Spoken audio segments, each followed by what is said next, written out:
The Christmas shopping season is already upon us, and many people here in Worcester County are getting ready for the holidays. But the holidays are tough times for those with depression or others who've lost a loved one. Newswatch 3's Liza Benedict reports. The holidays are usually filled with family and friends, but that's not the case for everyone. Christmas and New Year's can actually be very depressing for people who have lost a loved one. And that's where the YANA, which means You Are Not Alone, group comes in by hosting monthly meetings dealing with loss. This month the topic is facing the holidays after a death. The theme of tonight is that even though you may have lost someone you loved, there are ways to manage your grief and others who will help you cope. One of the ways, in fact, probably the primary way of healing from grief is to be able to share it with someone, even for a moment. Jim Kelly began this program several years ago. There are now over 2,000 people on his YANA mailing list. But that large number doesn't surprise Kelly. He says just about everybody needs to deal with grief.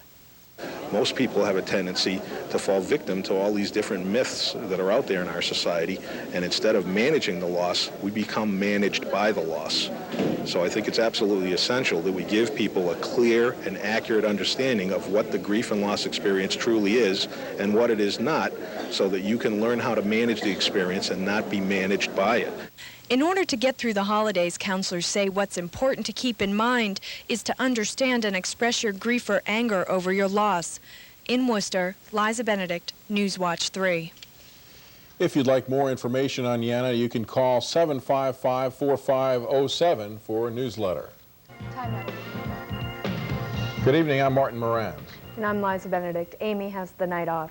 3rd District Congressman Jim McGovern is settling in as a new member of the House of Representatives. Newswatch 3's Gary Somerset talked to the Worcester native about his new job. It was a very emotional time for me, but to be staying on the House floor with all the history that has occurred in that chamber, it just was a great thrill for me. It's a dream come true. That's how Jim McGovern described what it was like to be sworn in as a member of the U.S. House of Representatives.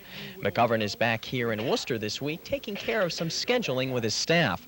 And although his district office is not quite done yet, there is an interesting tidbit about his Washington office. It once belonged to former singer, now Congressman, Sonny Bono. I have Sonny's old office, and I looked through the drawers and couldn't find any shared memorabilia. McGovern's victory over incumbent Peter Blute last November can be attributed in part to some strong union support. The unions were with me because I believe in a lot of the same things that the hardworking men and women of this district believe in.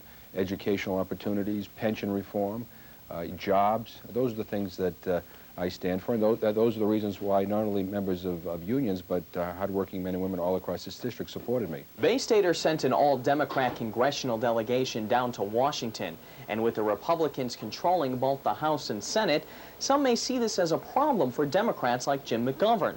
But McGovern says he's already started forming some bipartisan alliances. I spent this last weekend at a congressional orientation sponsored by a very Republican group called the Heritage Foundation. And I sat there and forged new relationships with some very conservative colleagues from the Deep South and in the Midwest. And you know, I think that there are areas of common ground. McGovern is now a member of the Transportation and Infrastructure Committee, which he sees as an important asset to central Massachusetts. Union Station falls under its jurisdiction, the Clean Water Act, how we get our highway funds for the state are part of that. So it's probably one of the most important committees in terms of what affects this district. So. The congressman will now head back to Washington for the president's inauguration next week. In Worcester, Gary Somerset, Newswatch 3. Congressman McGovern tells Newswatch 3 he plans on having an economic summit in the next few weeks. There's good news tonight for the Worcester Diocese. The spokesman says the water-damaged chancery will be completely renovated. The chancery has been closed since early March. That's when a sprinkler pipe burst, causing extensive flooding and damage. The Building Commission is seeking bids for the project.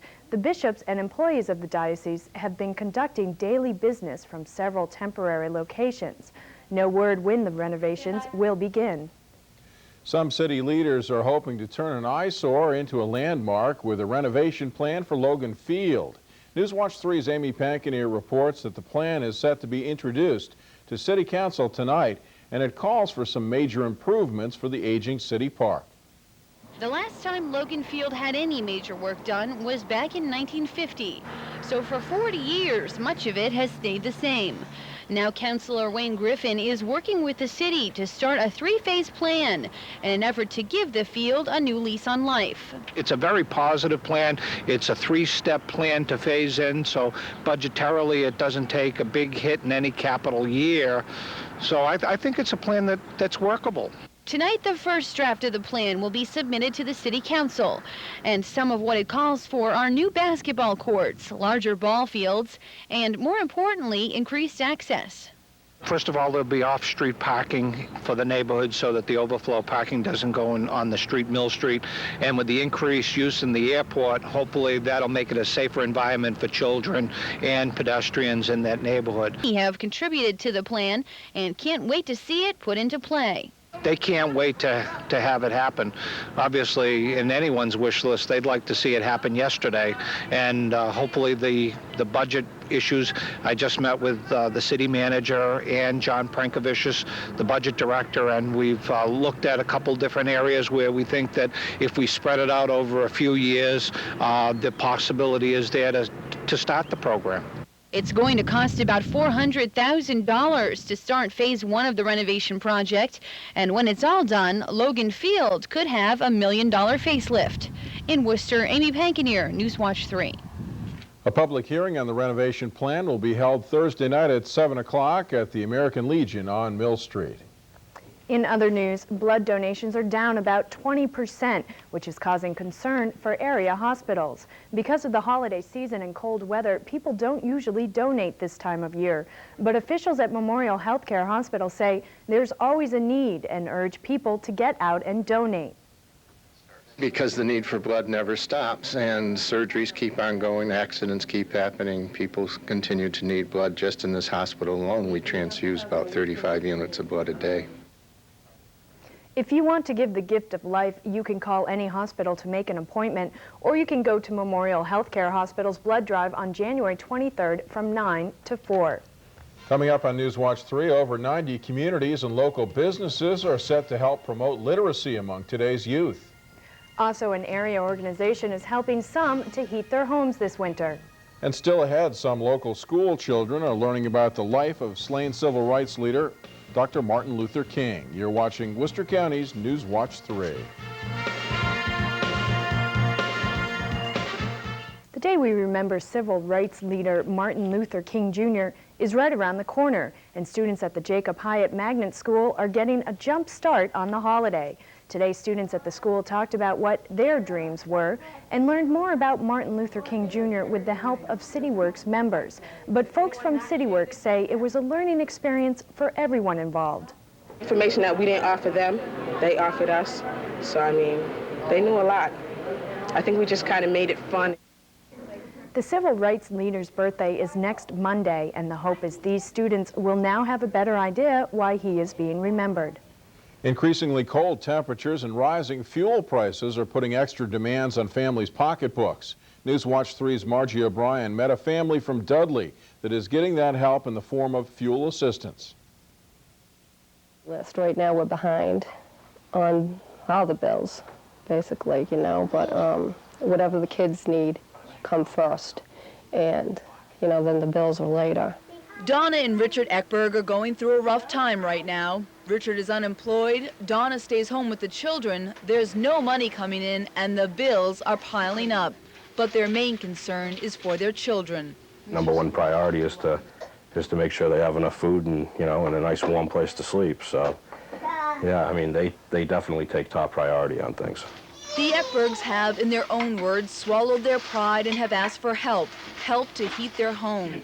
Both children have health problems, so they're unable to use their wood-burning stove very often. With the gauge on the oil tank reading close to empty, the Eckbergs have applied for emergency fuel assistance. Certainly it's a matter of pride, it's a matter of having to come in and actually ask for help when they've never had to do that before in their lives. We try to emphasize that the money they receive through this program really is money that they have put in, you know, through their taxes. Close to 8,000 families have applied for fuel assistance this winter. This money is offered to those whose income falls below a certain level. The maximum amount a family can receive for the entire winter is $360. It costs between $1,200 and $1,400 to heat the average home.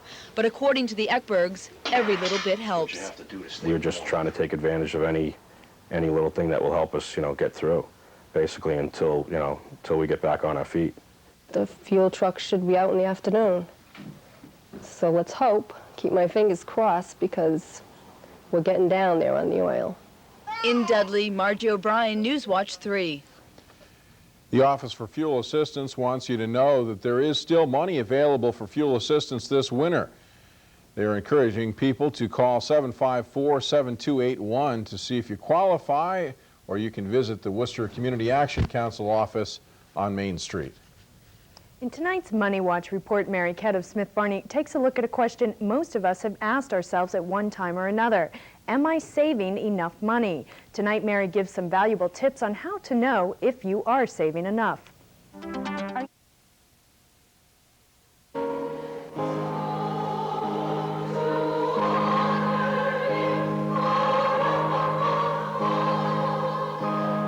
It only costs $10 to buy one of these lights, but the meaning behind them is priceless. In a fundraiser to benefit Memorial Hospice, the lights of love could be purchased in memory or honor of a loved one lost to a terminal illness. My mother passed away on December 5th, and she went through the Memorial Hospice program. We thought the light would be a nice tribute to her from her family, that we're still thinking about her and just remember her during this holiday season. All the money is going toward a good cause. Memorial Hospice is a non-profit organization that provides home care for patients. 100% of the donations will be used directly for hospice care. Hospice helps a person who is terminally ill stay comfortable and in their home rather than being in a hospital setting, and that means so much to families and the actual people who are receiving the care. So it's a very emotional response that we've had, and it's wonderful. These lights are a way for family and friends to show their love and respect for someone they've lost to a fatal disease. And for many, it's a way of making the memories brighter. We have to continue to go on living. Unfortunately, death is a big part of life, and I think the more we realize that it's going to happen to every one of us, I think the better off all of us will be. Survivors often feel left behind and at a loss, but with a fundraiser like this one, their energy can be directed in a different route while benefiting those who still need help. In Worcester, Liza Benedict, Newswatch 3.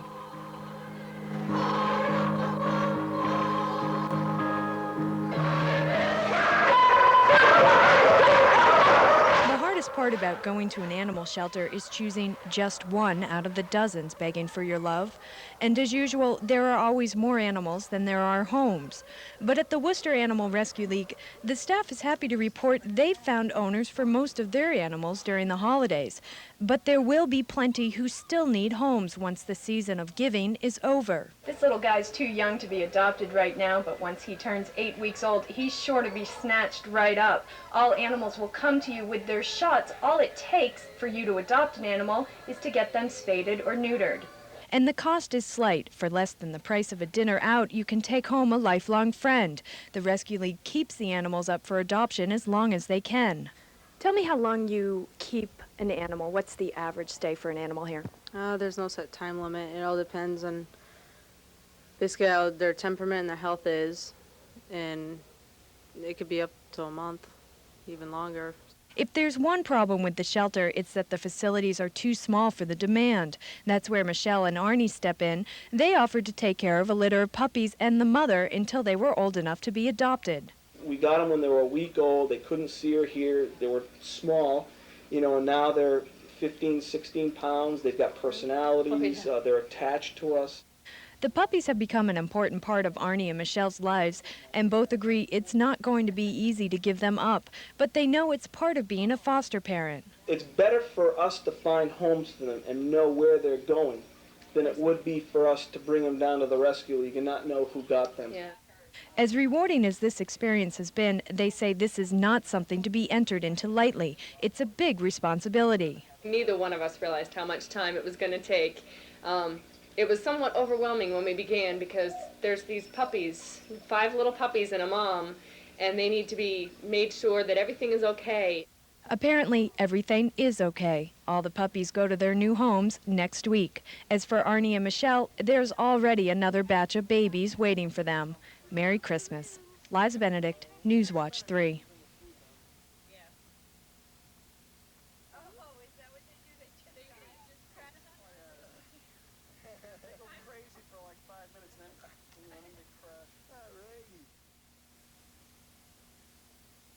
And he had a weapon, and he put it over here, and he says, "Don't mess with me. I'm not afraid of hurting you." Michelle Langley says she was kidnapped at knife point late Monday night when she picked up Richard Rathburn in her cab in the town of Marlborough. The 44-year-old convict had escaped from a halfway house in New Hampshire on Sunday. But Massachusetts authorities caught Rathburn just before noon when a fire chief spotted him walking down Route